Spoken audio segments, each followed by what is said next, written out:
Hello hello चल रहा है तो स्टार्ट करते हैं provisions.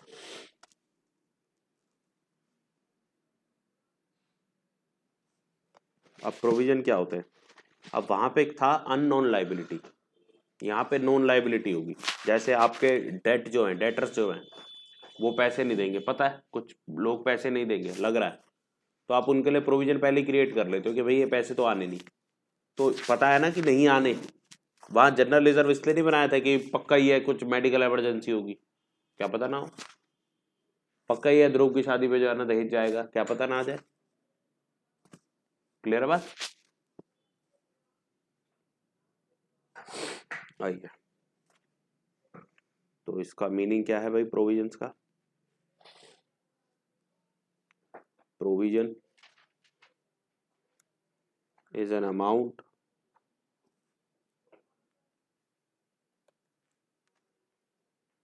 set aside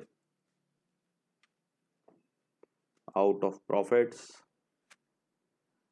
to meet some specific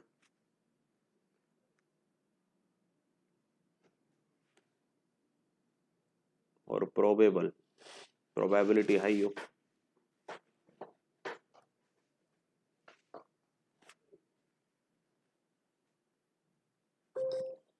ठीक है जी।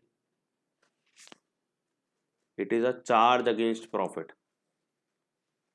देखो, रिजर्व को एप्रोप्रिएशन अगेंस्ट प्रॉफिट, अब डिफरेंस याद होता जाएगा। वो अनफोर्सीन के लिए बनाया जाता है, फोर्सीन के लिए पहला डिफरेंस। उसको हमने क्या करा, नेट प्रॉफिट को बांटा, जब एप्रोप्रिएट करा मालिकों में, उस टाइम पे जनरल रिजर्व क्रिएट होता है। यानी वो एप्रोप्रिएशन ऑफ प्रॉफिट है और ये क्या है, चार्ज अगेंस्ट प्रॉफिट। तो यानी वो पीएनएल एप्रोप्रिएशन में आता है, ये कहाँ आएगा, प्रॉफिट एंड लॉस अकाउंट में। सारे चार्जेस कहाँ आते हैं, जो देने ही देने हैं। ठीक है, क्या वो कंपलसरी था? नहीं, ये कंपलसरी है, बनाना ही पड़ेगा।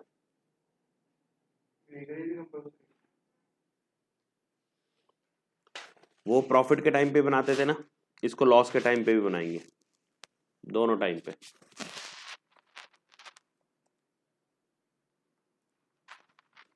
कुछ प्रोविजंस कंपलसरी होते हैं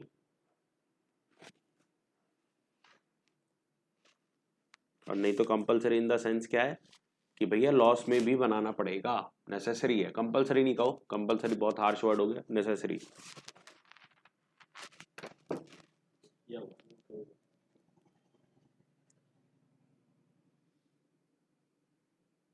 हाँ तो देखता जाओ, जो सेम सेम लगे मत लिख, जो नई चीज है उनको ऐड कर ले, जगह तो है ही थोड़ी थोड़ी।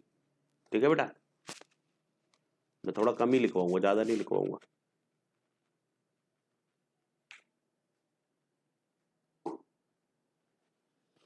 ठीक है जी। और इसको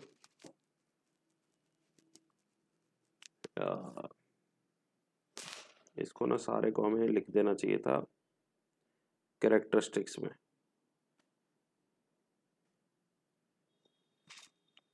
इनको ना कैरेक्टरिस्टिक्स में ले आते हैं।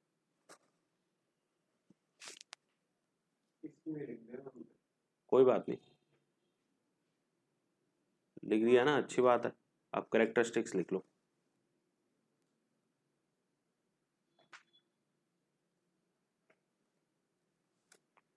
पहला कैरेक्टरिस्टिक क्या हो गया भाई, it is a charge against profit.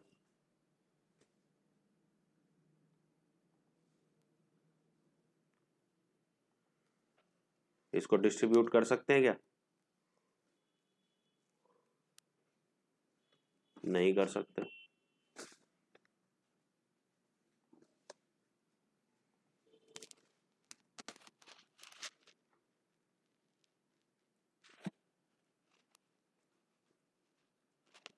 बेटा लिखना स्टार्ट कर दे।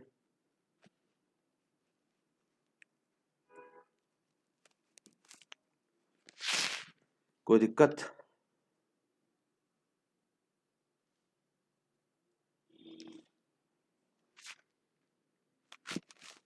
अच्छा, प्रोविजन बना के कौन सा कॉन्सेप्ट फॉलो होता है? Prudence concept.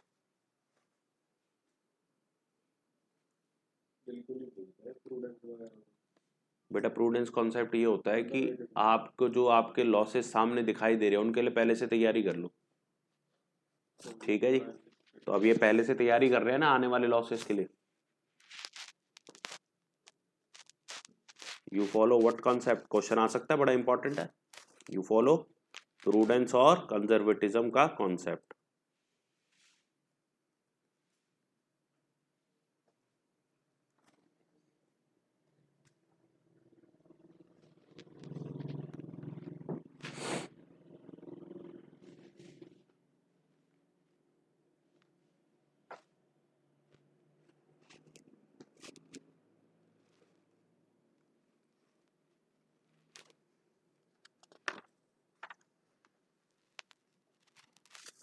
ठीक है जी, इंपॉर्टेंस लिख लो।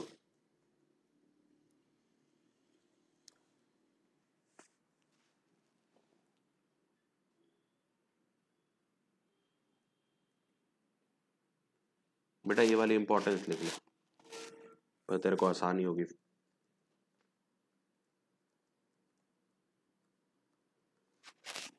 ठीक है जी। अच्छा एक और रीजन क्या होता है, अब आप देखो, आपने अभी चैप्टर पढ़ा डेप्रिसिएशन। अब मशीन जो है बेचते तो आप एक पर्टिकुलर ईयर के अंदर हो, अब वहां पे पूरे साल पूरी की पूरी मशीन का लॉस अगर आप लिख दोगे, कंपनी उस साल लॉस में चली जाएगी। और आपके कॉम्पिटिटर को क्या लगेगा, या आपके जो इन्वेस्टर्स हैं उनको क्या लगेगा, भाई कंपनी तो खराब हो गई है। इसलिए क्या करते हैं, हर साल डेप्रिसिएशन लगाते हैं। ठीक है जी, जबकि मशीन तो आप पर्टिकुलर एक ईयर में बेचोगे, बट यूज तो हर साल हो रही है ना, इसलिए उसको हर साल डेप्रिशिएट किया जाता है। एंड उसके लिए हम कौन सा अकाउंट बनाते हैं, provision for depreciation account, for equitable distribution of expenses and losses. लिख रखा है वाला पॉइंट बेटा? बेटा मैं देखूंगा, अपना काम करूंगा, आप देखते जाओ ना, नहीं लिखा तो लिख लो ना। और सिर्फ हेडिंग हेडिंग याद करनी, इसमें इतना बड़ा बड़ा तूने लिख रखा है, याद नहीं करना ये। अच्छा अब एक बात बताओ, हाँ ठीक है ना, अंदर का याद मत करना, बस ये हेडिंग हेडिंग है। हाँ बस ठीक है, बस हेडिंग हेडिंग याद कर लेना। अच्छा ट्रू नेट प्रॉफिट पता लग जाता है। अब देखो क्या होता है, हमने बिजनेस स्टार्ट किया, मशीनें मशीनें मंगा ली, वो इन्वेस्टमेंट का पार्ट हो गए। हर साल जो आपकी मशीन है उसका कुछ पार्ट खराब हो रहा है, डेप्रिशिएट हो रहा है, 10 साल बाद पूरी खराब होगी, यानी हर साल कुछ कुछ खराब हो रहा है, तभी तो पूरी 10 साल बाद खराब होगी। तो आप हर साल उसको एज एन एक्सपेंडिचर लिखो ना, जब पूरे 10 साल उस चीज का फायदा उठा रहे हो। जैसे आपने 10 लाख की गाड़ी खरीदी, तो आप पर किलोमीटर के अंदर वो गाड़ी जो मेरे को 10 साल बाद वैल्यू देगी 2 लाख की, यानी 8 लाख रुपए मेरा नुकसान है। मैं मान लो 80,000 किलोमीटर चलाता हूँ गाड़ी को, तो मेरे को 10 रुपए पर किलोमीटर की मेरी एसेट कॉस्ट भी है। कभी आप कैलकुलेट करते हो, आप तो बस ये कैलकुलेट करते हो माइलेज कितनी है भैया, मेरी गाड़ी 10 की माइलेज दे रही है, 100 रुपये लीटर का पेट्रोल है, तो 10 रुपये किलोमीटर हो गया। नहीं, 10 रुपये किलोमीटर तो वो टायर भी तो एक एसेट होता है। टायर मान लो 40,000 रुपये के आते हैं और 80,000 किलोमीटर चलते हैं, या जो भी एक प्राइस मान लो 2 रुपये पर किलोमीटर की आपकी कॉस्ट आ जाती है।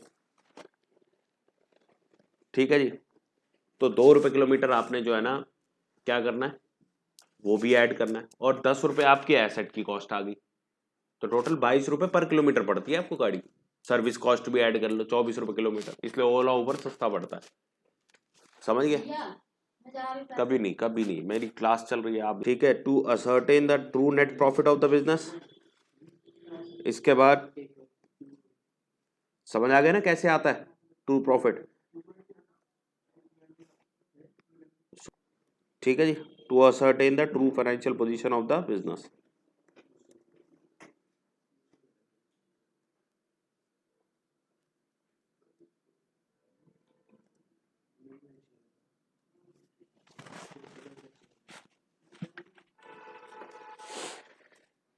ओके की रिपोर्ट है।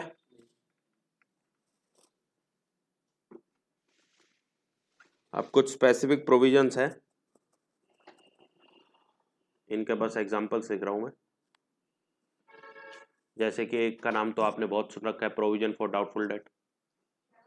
प्रोविजन फॉर डाउटफुल डेट कि जो डेटर्स पे आपको डाउट हो कि पैसे नहीं देंगे, उनके लिए क्या बनाते हैं हम, प्रोविजन फॉर डाउटफुल डेट। बेटा ध्रुव, जो आप फोन चला रहे हैं ना, मम्मी को भेजें फोटो आपकी? अच्छा, for bad and doubtful debts. ऐसे ही ना कुछ हमारे डेटर है, पैसे तो देंगे बट कुछ डिस्काउंट लेंगे, तो उसके लिए बन जाता है provision for discount on debtors. इसकी एक्सप्लेनेशन नहीं लिखवा रहा हूँ, वो अपनी किताब से आप कर सकते हो, क्योंकि ये बहुत ही सिंपल है। और एक टैक्सेशन है, देना ही है साल के एंड में, तो उसके लिए भी आप क्या बना लेते हो, एक प्रोविजन बना लेते हो। सब नोन है ना? ठीक है जी, क्लियर है बात? अब फटाफट हम लोग क्या करने वाले हैं, प्रोविजन एंड रिजर्व्स के बीच में एक डिफरेंस, जो कि मोस्ट इंपॉर्टेंट क्वेश्चन है इस चैप्टर का। लिख लो जी, लिख लो। मैं इतना टेबल इंसर्ट कर लेता हूँ। ठीक है, बदतमीजी आई है। चलो जी, टेबल इंसर्ट कर देते हैं बच्चों के लिए। चलिए,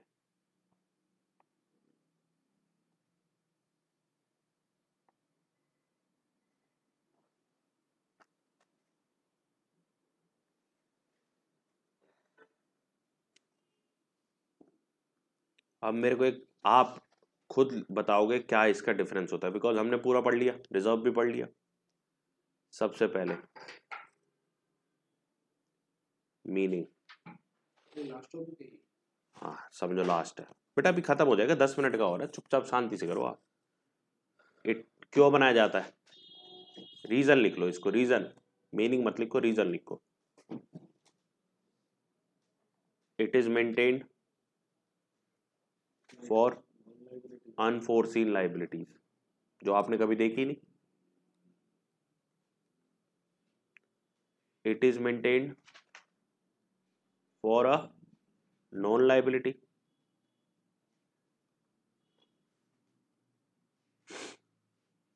नेचर, नेचर बोले तो क्या है ये एप्रोप्रिएशन ऑफ प्रॉफिट है, यानी ओनली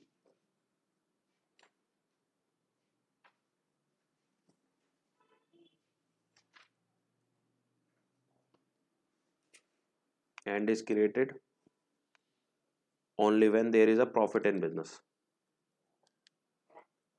ये सबसे इंपॉर्टेंट क्वेश्चन है, यही मोस्टली पेपर में आएगा।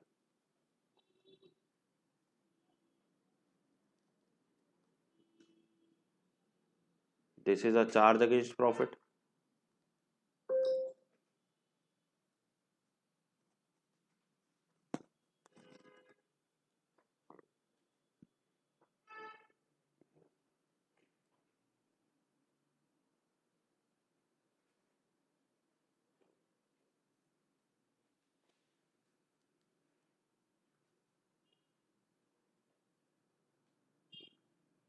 ठीक है जी,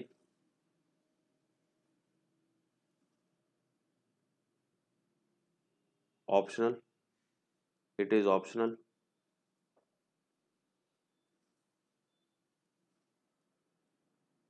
it is not optional.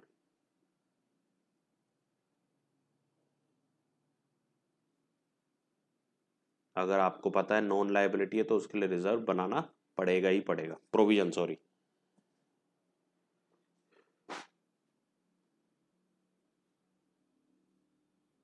Distribution कर सकते हैं इनका, it can be distributed.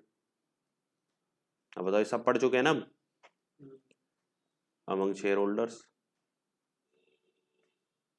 It can not be distributed among share holders.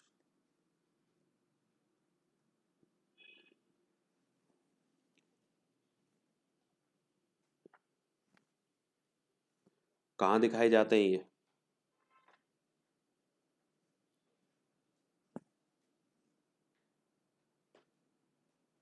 Accounting treatment लिख लो। ये तो हमें पता है, रिजर्व को हम कहाँ दिखाते हैं, it is shown as liabilities in the balance sheet, है ना भाई। प्रोविजन ऑफ डाउटफुल डेट को हम जनरली देखो, आप देखोगे तो प्रोविजन फॉर डाउटफुल डेट को भी लाइबिलिटी साइड पे दिखा देते हैं, but it is majorly seen as a deduction in asset. Provision for depreciation को मैंने अभी फाइनेंशियल स्टेटमेंट का तेरे को क्वेश्चन कराया तो हम क्या करते हैं, डेटर में से माइनस करते हैं ना।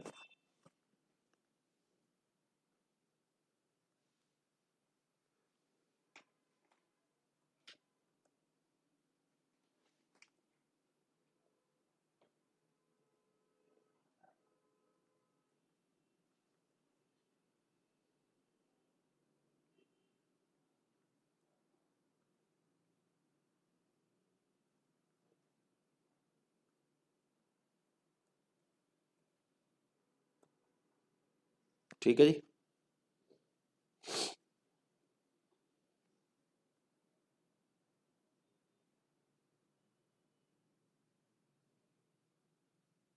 कौन से अकाउंट में आता है ये?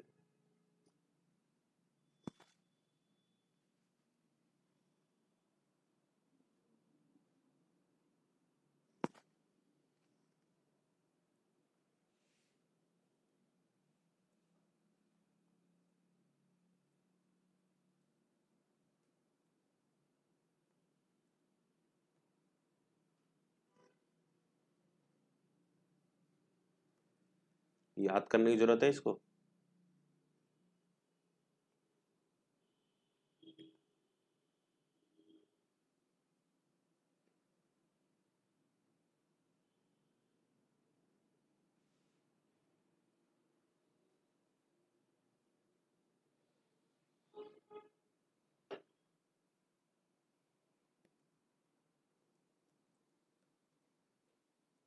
भाई इस क्वेश्चन को याद करने की जरूरत है?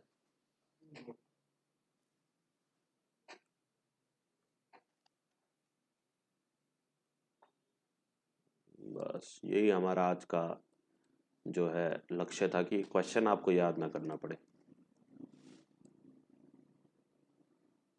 एक लास्ट क्वेश्चन में छोटा सा हम लिखने वाले, what are secret reserves, and उसके बाद हमारी क्लास ऑफ हो जाएगी।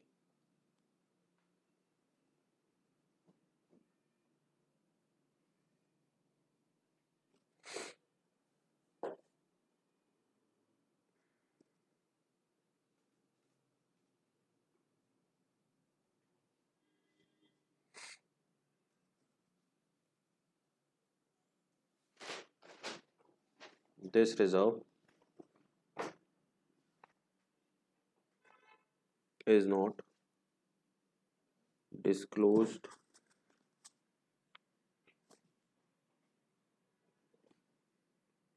सीक्रेट है, बैलेंस शीट में इसको डिस्क्लोज नहीं किया जाता है, इसलिए क्या है, सीक्रेट है।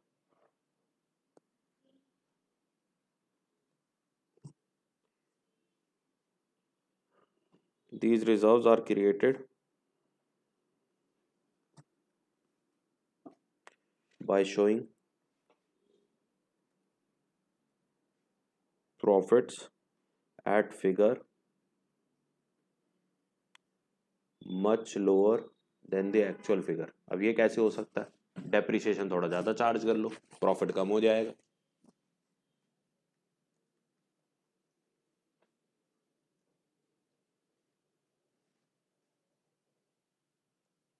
लायबिलिटी थोड़ी फालतू दिखा दो।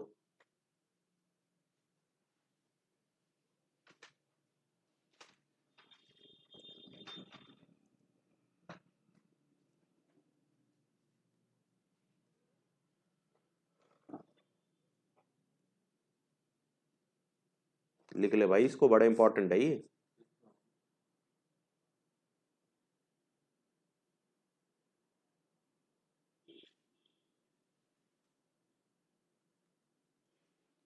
तो सीक्रेट रिजर्व जब बनता होगा तो फाइनेंशियल पोजीशन एक्चुअली में बहुत अच्छी होती होगी जितनी दिखाई दे रही है। ठीक है जी, एक दो एग्जांपल बस इसके लिख लो। How it can be created question मारते हैं, दो तीन एग्जांपल लिख लेते हैं इसके। Writing off excess depreciation,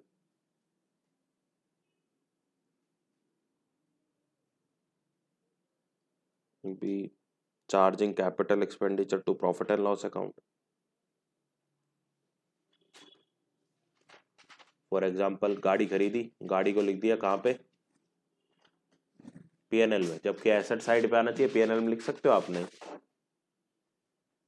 to profit and loss account.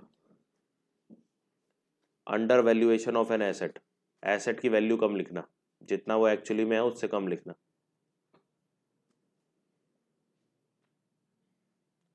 ठीक है जी। एक सप्रेसिंग दी सेल, सेल कम दिखाना।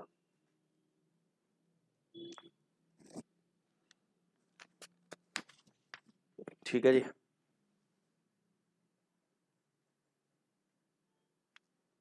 बस एक लास्ट इसकी एडवांटेज डिसएडवांटेज लिख लो, तीन तीन बस, बस बस बस 3 मिनट, 3 मिनट मैक्स, 3 मिनट, 12 बज रहे हैं, 12:03।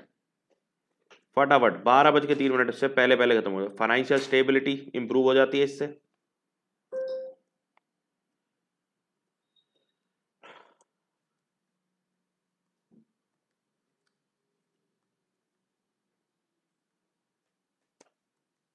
समझाने की जरूरत है नहीं, अगर समझाओगे फिर 2-3 मिनट लगा दोगे।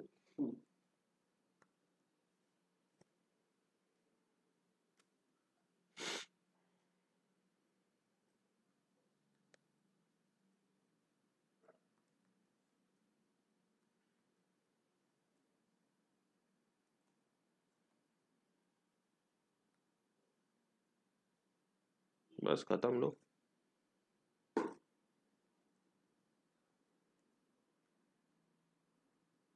अरे लिख के चले जाओ, फिर तुम्हारा रह जाना ही है।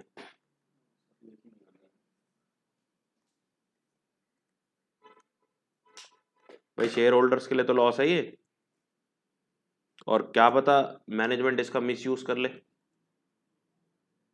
हमें क्या पता उस सीक्रेट रिजर्व का क्या कर रही है। और कई बार इसको इसलिए बना दिया जाता है ताकि जो गलत काम ये करते हैं उसको कवर अप कर सके। हम्म। क्या ये अलाउड होता है बनाना? नहीं, कंपनीज एक्ट 2013 के तहत ये बनाना अलाउड नहीं है।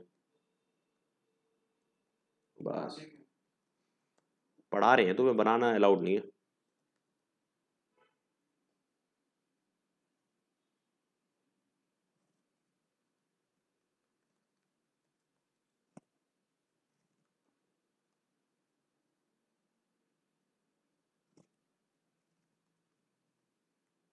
बैंकिंग कंपनीज को अलाउड होता है बस, बैंकिंग एंड इंश्योरेंस कंपनीज को।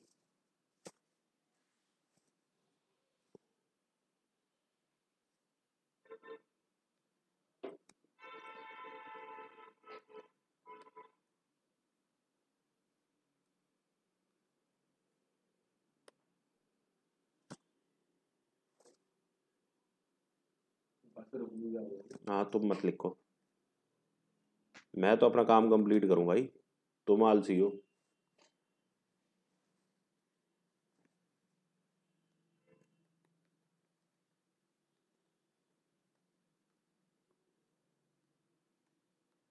चलो जी, अपना काम हो गया कंप्लीट, बोलता 12:03 तक मैक्स।